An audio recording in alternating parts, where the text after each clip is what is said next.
Bien-aimés frères et sœurs, je n'ai pas voulu vous mettre tout l'extrait de ce débat. Hein. J'ai voulu seulement vous faire comprendre, que vous montrer exactement comment les Congolais, la classe politique congolaise est naïve. Elle est vraiment naïve. Je n'ai du jamais vu.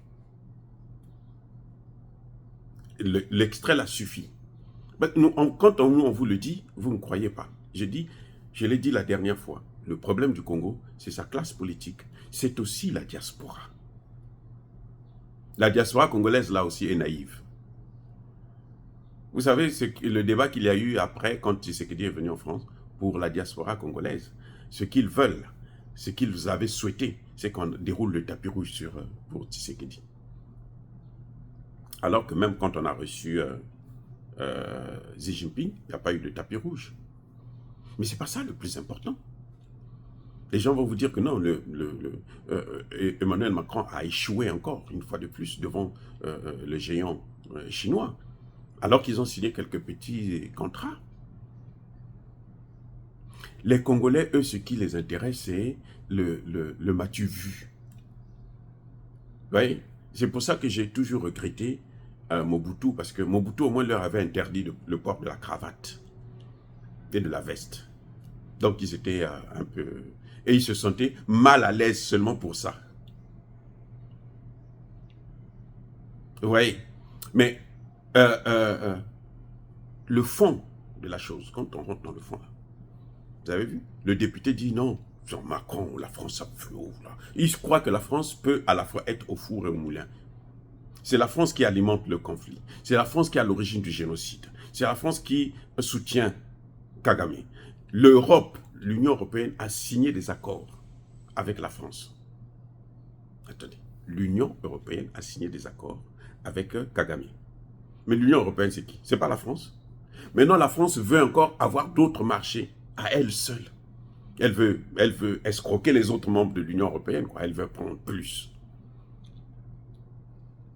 Et Tshisekedi pense que vous pouvez gagner la guerre avec ceux qui sont en train d'alimenter cette même guerre. Mais ça dit que c'est d'une naïveté, comme l'a dit ce monsieur, c'est d'une naïveté qui dépasse les bornes. Tshisekedi va partout dans le monde. Partout. Sauf là où il est attendu. Sauf là où se trouve la solution. La solution est devant lui là. Lui, il préfère contourner, aller à gauche, aller à droite, aller ici, alors que la solution est là. La solution, c'est laquelle? C'est la Russie. C'est les accords avec la Russie. Ce n'est pas des promesses. Non, j'irai et je ferai. J'ai ceci, j'ai cela. Non, c'est de signer. Et il n'a pas besoin de se justifier, de dire que non, il fera ceci, il fera cela. Je ne comprends pas. Pourquoi il se justifie devant les Français, devant les Américains? Parce qu'il a oublié que ce sont eux qui sont à l'origine de ça, ou bien parce qu'il a des accords avec eux, des accords secrets. Vous voyez? Et vous avez toute une classe politique. Ce député qui parlait là, est-ce que vous avez déjà vu ce député poser sur la table? Bon, il y a le problème de nous voulons voter une loi pour demander au président d'aller voir nous acheter des armes en Russie. D'aller nous prendre des instructeurs russes. On va voir ce que ça va changer. Mais, attendez. Si vous avez une femme qui ne s'occupe pas de vous, vous ne vous entendez pas avec elle, qu'est-ce que vous faites? Vous divorcez, vous cherchez une autre.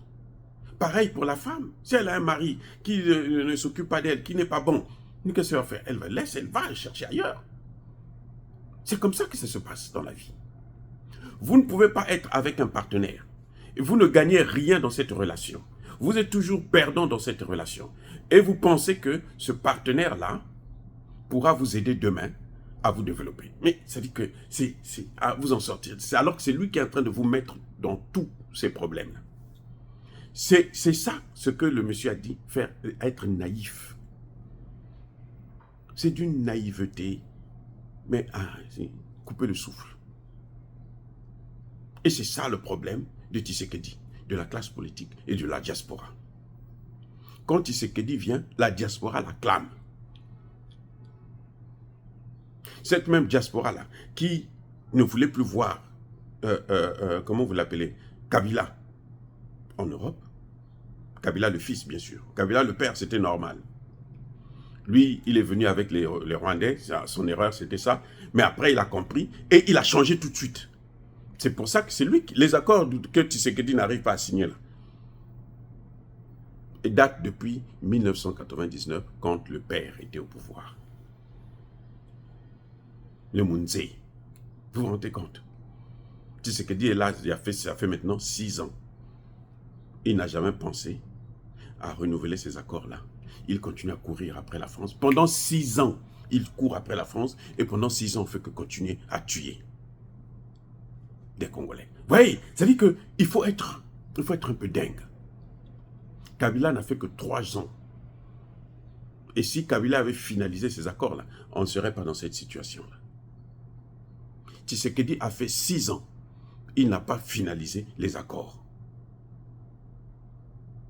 On a écouté son ministre de la communication dire « On n'a jamais négocié ça, ça ce n'est pas nous ». Et Tshisekedi n'a pas réprimandé son ministre. Mais vous vous rendez compte à quel point?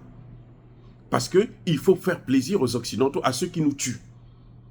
Mais si c'est ça, laissez le pouvoir. Vous vous êtes assez enrichi, 5 ans, ça suffit pour s'enrichir.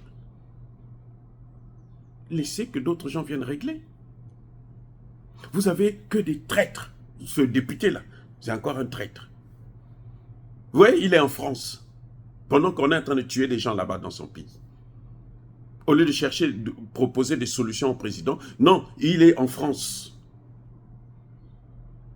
Pour venir danser, avec sa famille, quand vous voyez comme ça, sa famille vit en France. Qu'est-ce que vous pouvez attendre des gens comme ça? Des vauriens. Qu'est-ce que vous pouvez attendre? Rien.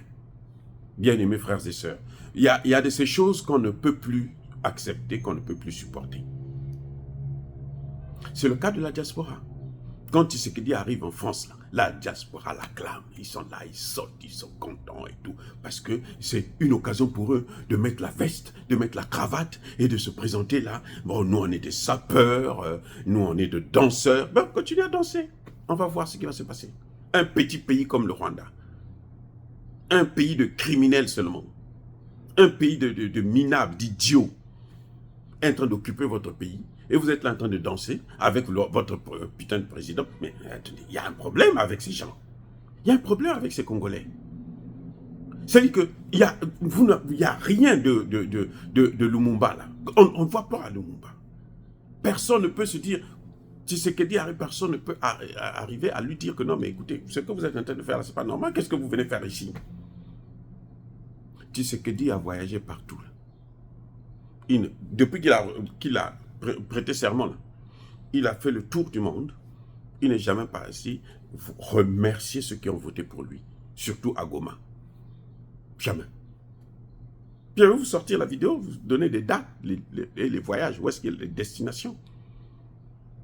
Vous allez voir qu'il va partout, sauf là où il est attendu, là où il faut aller, et sauf là où il y a son peuple qui souffre. Dieu merci, il y a petit à petit la diaspora en train de prendre conscience. À ceux-là, je vous présente toutes mes excuses. Ceux qui sont en train de se lever, parce qu'il y en a maintenant la diaspora, les membres de la diaspora, qui sont en train de dire non, ça suffit, arrête d'être idiot comme ça et de nous humilier.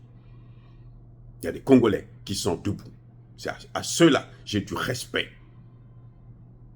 J'ai vraiment du respect. Il y en a, mais c'est une petite minorité. La majorité des Congolais, c'est pour ça que j'ai dit la diaspora est responsable. Donc, ceux qui sont avec nous là, souffrez que je puisse vous indexer comme ça. Mais ce n'est pas vous en fait. Vous devrez avoir la conscience tranquille. Et je vous aime, je vous adore. Mais ceux-là qui sont en train de faire la fête pendant que nos parents sont en train de mourir là-bas, qu'ils soient maudits, punis, foudroyés, neutralisés, écrasés, effacés par le Dieu des Kémites et par nos ancêtres angélisés. Vive l'Afrique éternelle. J'ai dit et j'assume.